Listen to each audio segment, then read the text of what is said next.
modernos. Este programa se hace gracias a... Descubre los famosos postres, desayunos y sándwiches de L'Art du Pain. Visítanos en nuestro local Río de Piedras y prueba el sabor artesanal de Francia en cada bocado. Recién hecho, como debe ser. Tecnocomp, tu puerta de entrada a la tecnología. Únete a nosotros mientras exploras el fascinante mundo de la innovación. Visita nuestras sucursales en San Pedro Sula, Tegucigalpa, La Ceiba y Choluteca para vivir la tecnología a tu alcance. Tecnocomp, por más de 20 años, líder en soluciones tecnológicas.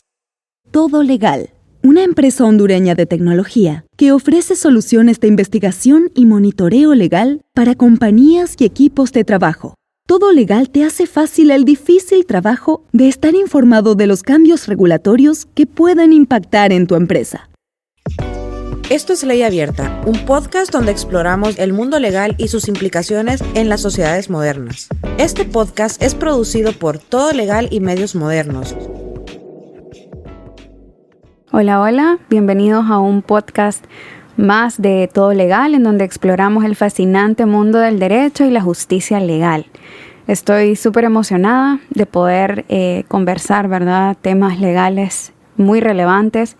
Les saluda Victoria Solano. El día de hoy tenemos como invitados especiales a la firma legal Jurisconsultos y Asesores. Tenemos a la abogada Mercy Canales y tenemos al abogado Marvin, quien nos estará compartiendo el tema prevención y cumplimiento laboral. Y como de costumbre también me acompaña mi compañero Rodil Rivera. Hola, Rodil. ¿Cómo están? Alegre de compartir con los abogados aquí y de hablar de este tema pues que es tan importante para la vida económica del país. Nos acompaña la abogada Mercy Canales, que es egresada de la Universidad Nacional Autónoma de Honduras. Ella realizó una pasantía profesional en la Secretaría de Trabajo y cuenta con experiencia como conciliador extrajudicial en la Secretaría de Gobernación y Justicia. Cuenta también con una especialidad en Derecho Administrativo Sancionador por la Universidad Católica del Perú y una especialidad en laboral en la función privada. Tenemos el placer también de contar con la presencia del abogado Marvin Javier Chávez. Él es egresado también de la Universidad Nacional Autónoma de Honduras como licenciado en Ciencias Jurídicas con orientación en Derecho Laboral. Trabajó en la Secretaría de Trabajo y Seguridad Social, fue asesora legal en la Procuraduría General del Trabajo y también es catedrático de Derecho Laboral en la Universidad de San Pedro Sula. ¿Qué tal, abogados? ¿Cómo están? Muchas gracias, abogada Victoria, abogado Rodil. Es un gusto enorme, ¿verdad?, estar compartiendo este espacio tan importante y de suma relevancia, como usted bien lo mencionó, porque son temas muy propios pues de la sociedad y tanto como profesional de derecho, llevar esa mejora continua pues en cuanto a los conocimientos y felicitarlos de ya, ¿verdad?, por esta acción tan noble y tan eficaz que se mantiene aquí en este espacio de Todo Legal. Igualmente, muchas gracias por la invitación, ¿verdad? Tanto al abogado Rodil como a la abogada Victoria, como dice la abogada Mercy Canales, pues un espacio amplio donde podemos conversar un poco de lo que es en este caso, pues el mundo del derecho del trabajo y que sabemos pues que pues más de alguna persona le va a sacar un buen provecho. Y muchas gracias por la invitación nuevamente. Sí, claro, como lo mencionaban, es un tema muy relevante porque es importante que toda persona cumpla, ¿verdad?, a cabalidad la ley de derecho laboral. Y en este caso, pues, es muy importante también para un empresario conocer cuál es el marco normativo que regula las relaciones, porque debe de garantizar, pues, como ya sabemos, todos los derechos y debe también proteger los derechos de sus trabajadores. Y yo creo que es muy importante que mencionemos esto porque muchos microempresarios, ¿verdad?, ahora que está tan de moda el emprendimiento y poder tener su propio negocio, es muy importante que todas las personas conozcan esto, ¿verdad?, como que cuáles son aquella normativa o qué es lo que me dice la ley de derecho laboral que tengo que realizar respecto a mis trabajadores, qué es lo que tengo que cumplir o cuáles son los derechos que les tengo que hacer valer, ¿verdad?, como patrono.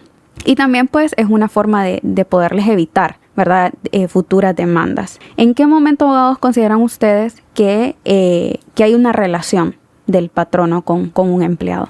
Ya nos dice claramente el artículo 4 y 5 del Código Laboral, pues una relación que debe de ajustarse a 3 elementos esenciales. Debe tener una actividad, debe que tener una subordinación y también una remuneración, sea ya en campo colectivo, ¿verdad? O individualizado, porque también recordemos que así como hay empresas de más de 3,000 trabajadores, también hay empresas pequeñas, ¿verdad? De 3, 4 trabajadores.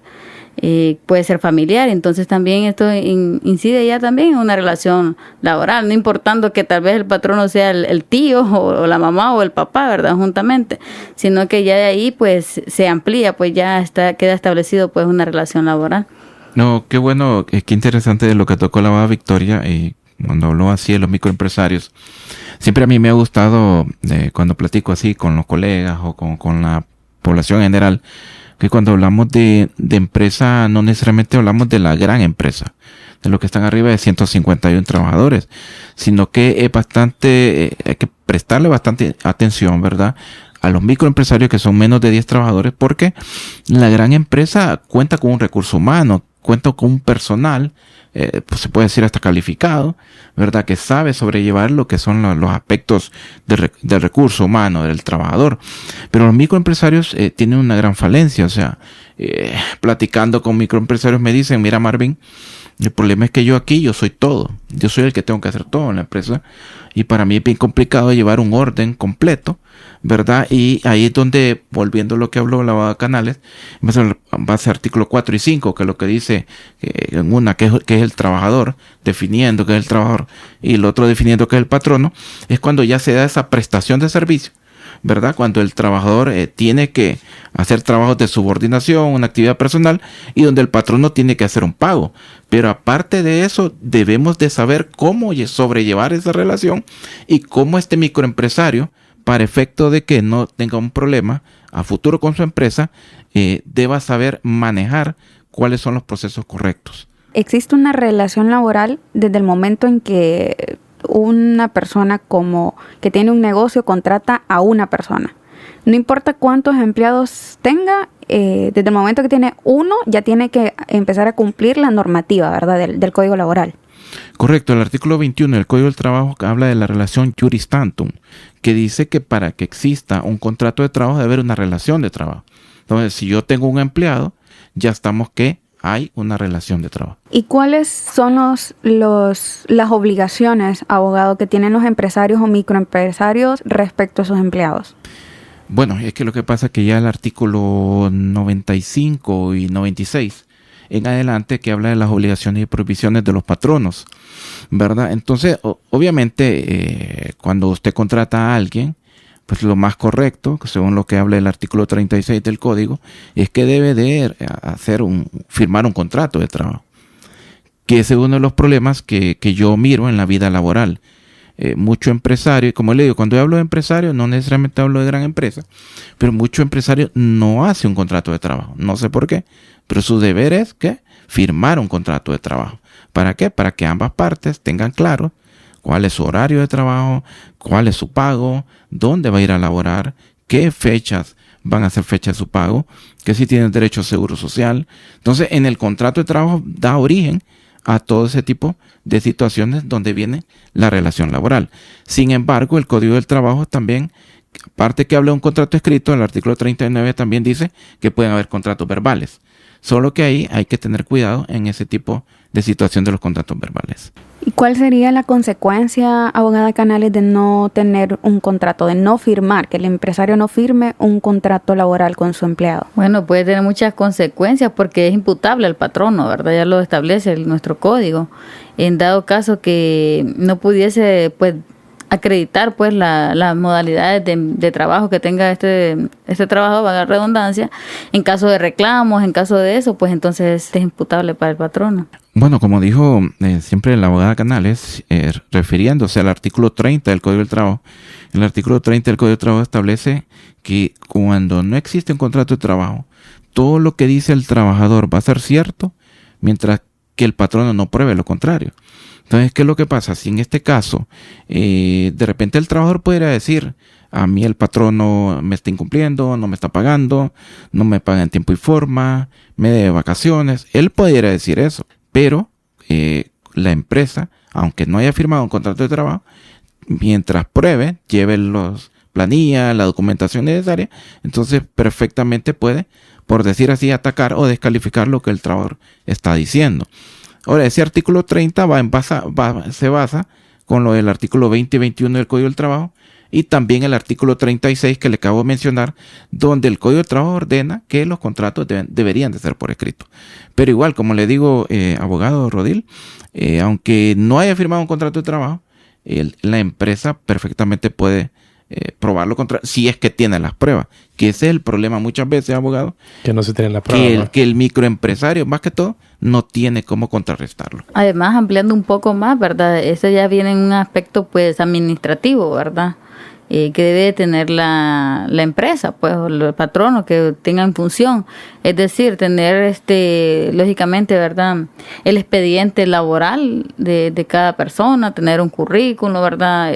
Son cuestiones que ya deben de ir, si tienen pues faltas o amonestaciones, también incluirlas dentro del expediente administrativo laboral dentro de la empresa, que eso también pues ya va a ir establecido. También más a fondo sería pues un reglamento interno de trabajo, ¿verdad?, donde voy a especificar lo que la empresa pues establece, las faltas graves y las faltas leves de cada amonestación o cada acción que tenga el trabajador. Y en ese caso, abogada, ¿cómo podría un microempresario, ¿verdad?, realizar un reglamento de trabajo? Porque, por ejemplo, como mencionaba el abogado, tal vez para aquellas grandes empresas, ¿verdad?, que ya cuentan con 200 empleados, que cuentan con su área legal, con su área administrativa, que están muy bien estructurados, de repente para estas empresas no sea tan difícil, ¿verdad?, poder gestionar un reglamento de trabajo, poder gestionar sus contratos de trabajo. Pero para una microempresa, ¿verdad?, que apenas pues se viene levantando, tal vez tiene 8, ¿verdad?, 10 empleados, o tal vez solo tiene 2 o 3, ¿verdad? ¿Cómo pueden estas personas, estos microempresarios, realizar estos reglamentos o realizar estos contratos de trabajo? Artículo 84, creo que 84-85 del Código del Trabajo habla de los reglamentos internos de trabajo. Y ahí los reglamentos internos tiene que ver más que todo con las empresas arriba de 5 trabajadores. Contrario censo, si solo tenemos 2 o 3, pues no hay necesidad de un reglamento interno de trabajo.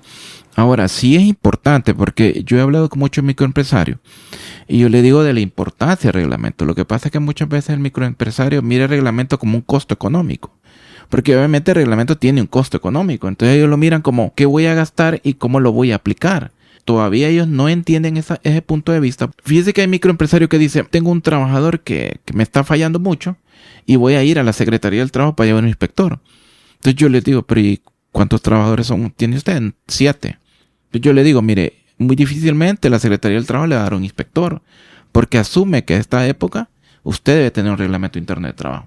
Entonces, si el microempresario tuviera la conciencia que un reglamento interno le sirve, básicamente, aunque si bien es cierto, un reglamento el 80%, 85% es un código, pero ahí se pueden consignar cuáles son las obligaciones, cuáles son atribuciones, prohibiciones que tiene tanto, ¿verdad?, la empresa con el trabajador. O sea, se le haría más sencillo para un empresario tener un reglamento interno y consensuarlo pues con los mismos trabajadores. Sin un reglamento interno no se puede amonestar a un empleado, ¿o sí se puede amonestar?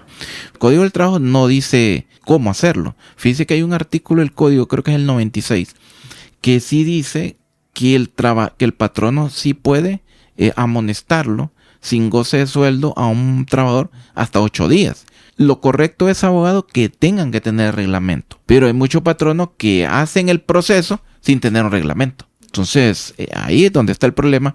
¿Y sabe dónde es el problema? Cuando ya van a dar a los juzgados. Porque cuando una empresa ya despide, aunque este no es el tema ahorita, la carga de la prueba ya es de la empresa.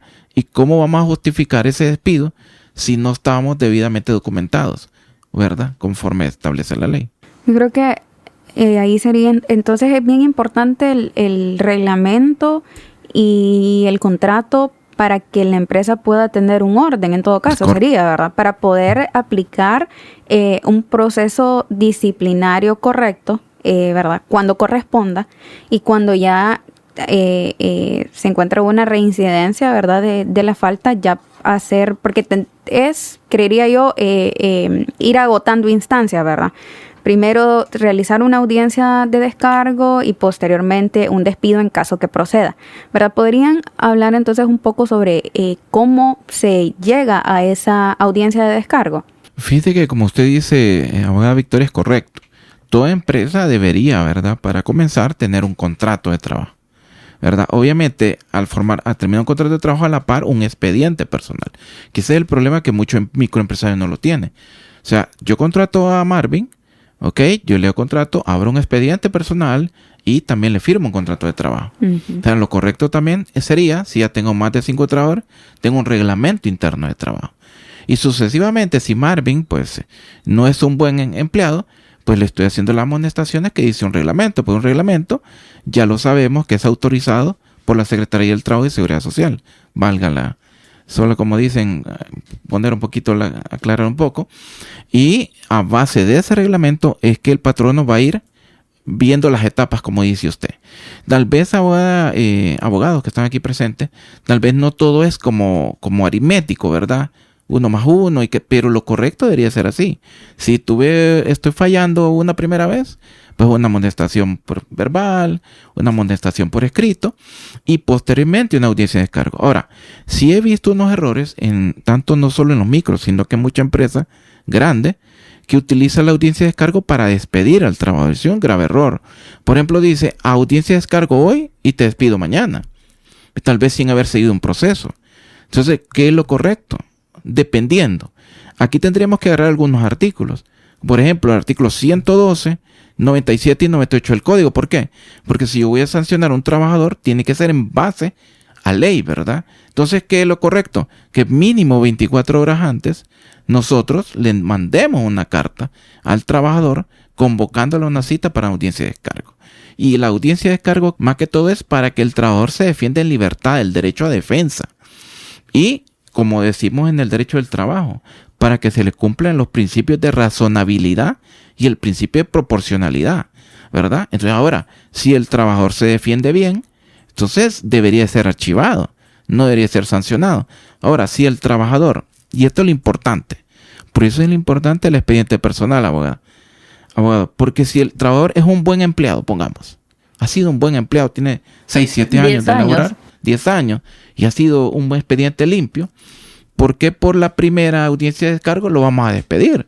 Entonces, de repente usted puede poner, según su reglamento, 3, 5 o hasta 8 días sin goce de sueldo, ¿verdad? Entonces, eso es lo importante de una audiencia de descargo.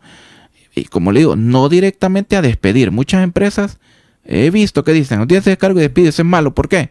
Porque la carga de la prueba, cuando esto va a los tribunales de la República, es del empleador.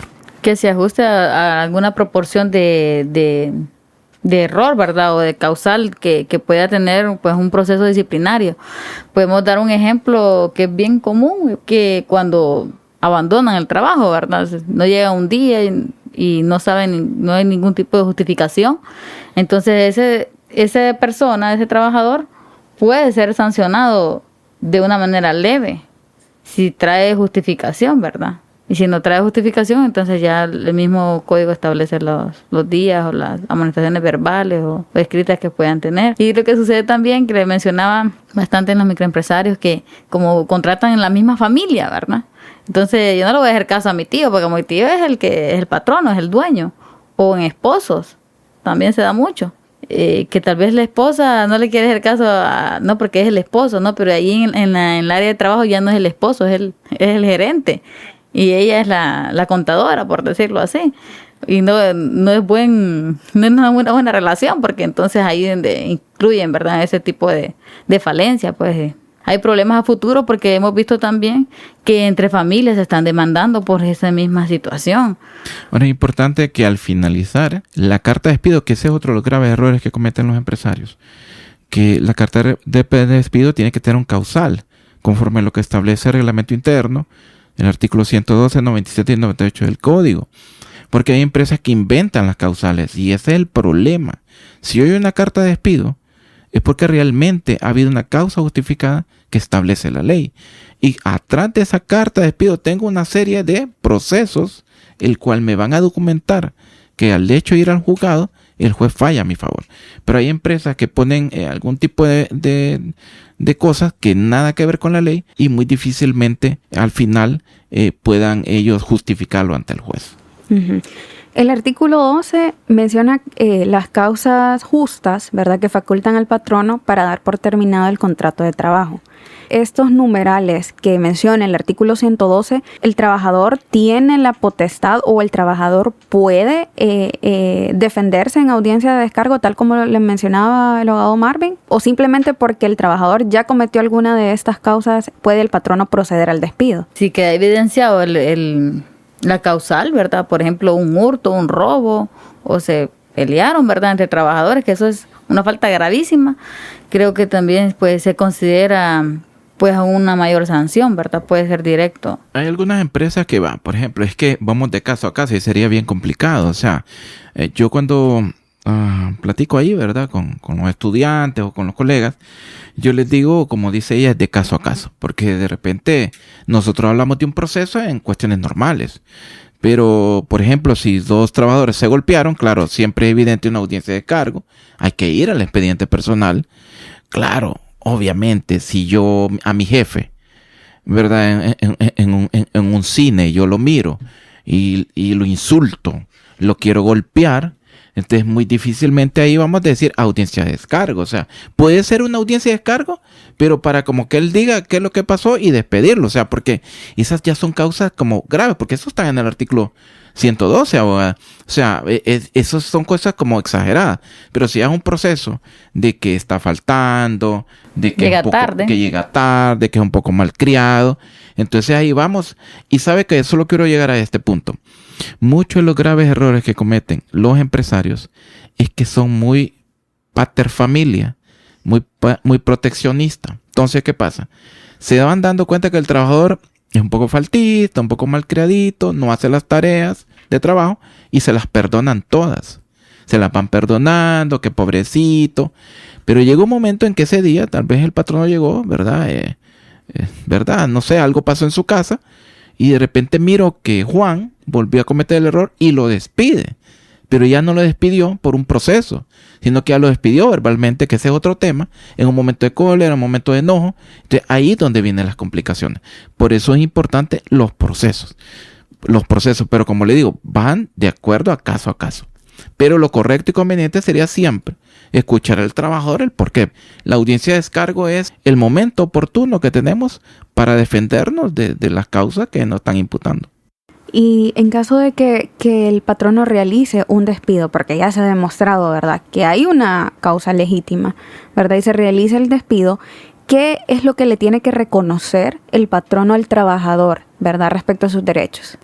Bueno, serían los derechos adquiridos, ¿verdad?, que son todo proporcional, ya sea vacaciones y el 14º mes y el 13º mes. Ahora, si es un despido justificado, pues previo a ello, pues debe dar 30 días de preaviso. Yo lo que quiero especificar en eso de que sí tiene, dependiendo, ¿verdad? Obviamente, si el despido fue justificado, como dice la abogada. Sí, correcto. En este caso, bueno, haciendo mención, ¿verdad? O especificando que hay una justa causa. Y bueno, que el patrono tuvo la razón del despido, ¿verdad? Entonces, tomando en cuenta eso, ¿cuáles son los derechos que el patrono le tiene que dar a su trabajador? No, así como dijo la abogada Canales, serían los derechos adquiridos que son 13º mes, 14º mes y vacaciones. Solamente eso. Solamente eso. Falta una cosa, la reserva laboral. La reserva laboral ya fue derogada, ¿verdad? Con la Ley Marco de Protección Social. Se derogó en el año pasado, creo que fue en abril o mayo. Dentro de la Ley Marco iba la reserva laboral. Si usted va ahorita a la Secretaría del Trabajo, no se lo calculan, pero como la Ley Marco estaba desde el año 2015, entonces habría que calcular desde el 2015 hasta la época que fue derogada, ¿verdad? Recuerde que en materia del trabajo siempre vamos a lo que más beneficia al trabajador. En este caso debería ser 13º, 14º vacaciones y parte de la reserva laboral. Solo que se llaman los derechos adquiridos, como dijo la abogada. Y en el caso que el trabajador sea el que pone su renuncia sin brindarle pues una justificación al patrono, ¿cuáles son los derechos que? Bueno, primeramente la figura del preaviso, ¿verdad? Si la persona, el trabajador, tiene pues pues algunas oportunidades, ¿verdad? O interés que pueda tener en tener otro trabajo, pues si se puede dejar un preaviso, que eso es lo que sería lo más viable, que un preaviso por 30 días, dependiendo si tiene más de 2 años, son 2 meses de preaviso. Si no los da y interpone pues una renuncia de inmediato, ¿verdad? Sí, quedarían penalizados porque ya el mismo código habla que le debe de rebajar 1 mes de salario como penalización por no poner un preaviso como lo establece la ley. Sí, es correcto, como dije la abogada. Ya el artículo, en caso de su pregunta, Victoria, asumo de que, como dice la abogada Canales, habría que ver si hubo preaviso, si con preaviso o sin preaviso, ¿verdad? Si fue con preaviso, pues ya el artículo 116 del Código del Trabajo establece los plazos que tienen que para poner el preaviso. Pero si fue una renuncia inmediata, entonces, en ambos casos siempre va corriendo los derechos adquiridos con la renuncia.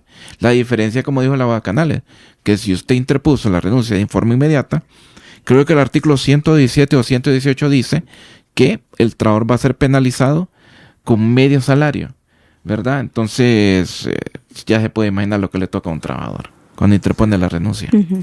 Abogado, y para que una empresa pueda formalizarse en el sentido de que dice, ok, voy a empezar a tener la debida administración con mis empleados, voy a empezar a elaborar los contratos de trabajo, voy a empezar a elaborar un reglamento, todos estos procesos, ¿debe realizarlo con un abogado o los puede realizar él directamente?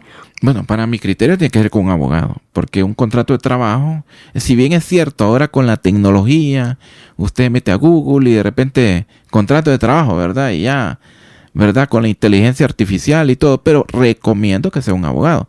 Ahora el reglamento interno sí necesita hacerlo a través de un profesional del derecho, porque el trámite, como les expliqué anteriormente, es en Tegucigalpa y hay que presentar un escrito, necesita unas cartas poderes, y sí se recomienda, y que debería ser así, a través de un abogado. Y lo que sucede también que muchas veces en algunas actividades que no son continuas, ¿verdad? Puede ser un contrato de obra de pronto. Por ejemplo, una constructora que está haciendo una casa o los condominios, lo que sea, ya si no existen esos contratos, ya hay una relación de trabajo, ¿verdad? Distintamente que fuese un contrato determinado por obra. Claro, que era, por ejemplo, lo que podían gozar las empresas anteriormente con el contrato por hora. Es correcto. ¿Verdad? Que, que esta ley sabemos que ya fue derogada el año pasado. Tuve la oportunidad cuando estuve en el Ministerio del Trabajo de ser jefe de la unidad de empleo por hora por 2 años. Y bueno, este es un tema, solo vamos a ver jurídico, ¿verdad? Pues desde un inicio que esta ley empezó a funcionar en el 2010, siempre las centrales obreras se opusieron, ¿verdad? Y hubieron alguna situación. Yo lo miraba positivo, más que todo para el microempresario. Porque imagínense que en la ley de empleo por hora, 1, había que inscribir la empresa. 2, había que pedir la documentación ante la Secretaría del Trabajo. O sea, el trámite era totalmente legal y correcto ante la Secretaría. Y una de las ventajas, oigan bien, para mí, ¿cuáles eran las ventajas más que todo para el micro? 1, que en el pago ya iba incluido en un 20%, un 13avo, un 14avo y vacaciones. Y yo platicando con microempresarios, siempre me habían dicho, mira Marvin, uno de los grandes problemas que tenemos nosotros es que en junio no tengo el dinero para pagar a mis empleados. Pongamos que tuviera 3 empleados. Tengo que sacar un préstamo. Fíjate que en diciembre, cuando toca el 13º, igual me preocupa, no hay cómo sacar ese dinero, porque aquí en Honduras, desde el momento que usted tiene un empleado, usted tiene que pagarle salario mínimo. Que ese es otro tema. Es otro tema de conversación. Fíjense que antes de la pandemia, el 60% de los microempresarios en Honduras no pagan salario mínimo. Entonces, si lo miramos el empleo por hora, que usted en un 20% mes a mes podía ir pagándole, yo lo miraba positivo. Perfectamente. Porque el micro se quitaba ese pasivo fuerte que tenían ahí. Esa era una de las ventajas que yo lo miraba, aparte que podían hacer contratos temporales, ¿verdad? De 3 meses, 2 meses, dependiendo de la necesidad que tuviera este microempresario. Imaginen un microempresario que quisiera poner una tienda, un restaurante, que también no necesitaba al empleado 8 horas. Perfectamente lo podía contratar por 3 horas, 4 horas. Entonces yo siento en lo particular, aunque la pregunta no es así, en mi opinión, que de un solo no lo hubieran quitado, por lo menos hubieran reglamentado en cuanto a los microempresarios. Correcto, o también ajustarse a sus propias necesidades, ¿verdad? De cada actividad. Sí, pero realizar como una revisión, ¿verdad? Aquellas empresas que no estaban, ¿verdad?, cumpliendo con lo que determinaba la ley, porque tal como lo mencionaba el abogado, o sea, tenían muchas ventajas para los microempresarios, ¿verdad? Y también para todos aquellos jóvenes, por ejemplo, los del call center, ¿verdad? Que tenían solamente un espacio libre, ¿verdad? Porque sabemos que la mayoría estudiaban y era como una facilidad para ellos. ¿Y cuál sería como la consecuencia para aquellas empresas que todavía estén utilizando esta modalidad? Porque sabemos que la ley pues ya quedó derogada.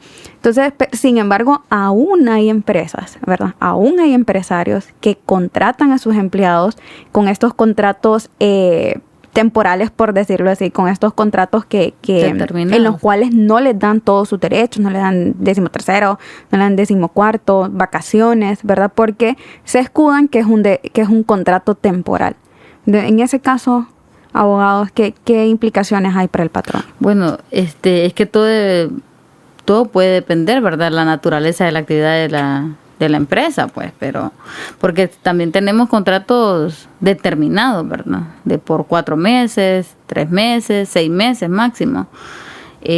Todo varía, o sea, si es bajo el rubro de la actividad, creo que es válido pues tener ese tipo de contratos, pero si usted me menciona que qué implicaciones puede tener negativamente, pues claramente en un reclamo a nivel judicial, a nivel administrativo, pues puede quedar en desventaja, ¿verdad? Ahora, fíjese que el artículo 46 del Código del Trabajo, el 46 dice cuáles las modalidades de contrato, y uno están los temporales, que dentro de los temporales alguien trabaja, usted lo necesita por 6 meses. Este trabajador tiene derecho a ganar salario mínimo, y a la hora de finalizar el contrato tiene derecho a todos los beneficios de ley excepto el preaviso. ¿Por qué no el preaviso? Porque yo ya sé que mi contrato va a finalizar en determinada época, pero los demás derechos sí, yo debería gozarlos. El problema aquí, y yo sé que no viene en la agenda, que aquí muchas empresas cometen el error que que agarrar contratos temporales, pero te están renovando contrato cada 6 meses. Y resulta que después caemos en el artículo 47 del Código del Trabajo, que dice que los contratos, aunque sean fijos, si su naturaleza o su puesto de trabajo es,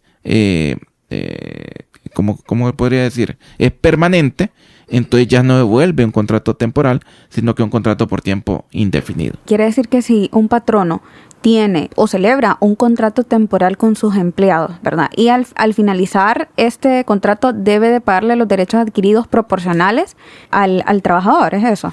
Es correcto. Si yo lo hice por 6 meses, al finalizar la obra, yo no le voy a pagar preaviso, porque ya el trabajador sabía que en determinada fecha iba a finalizar. Pero ahí yo tengo que pagarle todo proporcional. 13º, 14º, vacaciones, cesantía, todo proporcional, menos el preaviso. Y en el ejemplo este de los 6 meses, ¿qué sería lo proporcional? No habría 14º, ¿no? O sea, habría... Sí sería. Habría que ver de qué época fue, pero todo es proporcional. Ok. Uh-huh. Solamente recapitulando un poco, usted mencionaba algo sobre el proceso para poder realizar el reglamento. Porque el reglamento usted mencionaba que se tiene que realizar como una inscripción en la Secretaría de Trabajo. ¿Esto pasa también con el contrato de trabajo? ¿Se tiene que realizar la inscripción? No. Solo los contratos de empleo por hora sí era obligatorio registrarlos en la Secretaría, pero en los otros contratos no. Ok, bueno, ya para ir finalizando, abogados, ¿qué recomendaciones le podrían brindar ustedes a los microempresarios o a los empresarios, verdad, que nos están escuchando respecto a la correcta formalización con sus empleados, con sus empresas, con la administración, ¿verdad?, que ellos están llevando?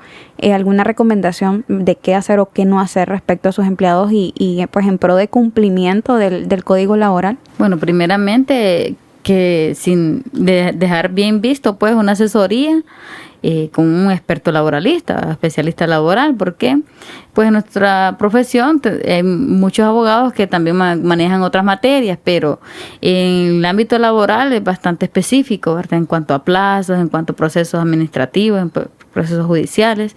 Y pues una de las recomendaciones es que tengan siempre su expediente laboral, ¿verdad? De cada persona, y que tengan como lo más básico, el ABC de los reglamentos, los contratos, y que se cumplan, ¿verdad? Tanto como patrono como trabajador, porque así como también falla el trabajador, muchas veces también falla el patrono en el incumplimiento de ellos. Yo también sugeriría, ¿verdad?, que se acerquen, por decir así, a la Secretaría del Trabajo, hablar con quien corresponda, con los directores, con el jefe de inspección, decirles queremos una capacitación, denos unas charlas.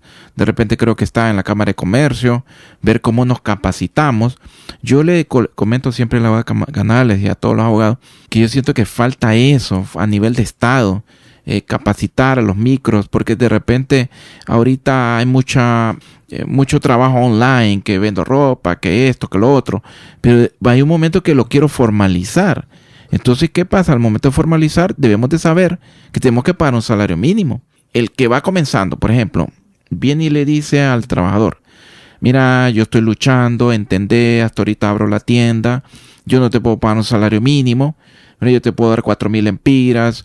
Y tal vez aquel trabajador que tiene 2, 3 años de no laborar, ¿verdad?, le dije que sí, porque la necesidad del trabajo lo hace. Entonces, ¿pero cuál es el problema después? Que el trabajador llega un momento que le dicen: hey, ¿cuánto te están pagando ahí? 5,000 lempiras. ¿Cuántas horas trabajas? 8. Entonces ya le empieza a decir: no, pero el artículo 2 de la ley salario mínimo dice que el salario mínimo es irrenunciable. De ahí es donde viene el problema para el micro, porque ya vienen los reajustes, los problemas laborales. Entonces es bueno que estén recibiendo capacitaciones constantes, cómo deben de hacer, y no solo conformarse con decir: mira, Marvin, yo soy el 1000 usos.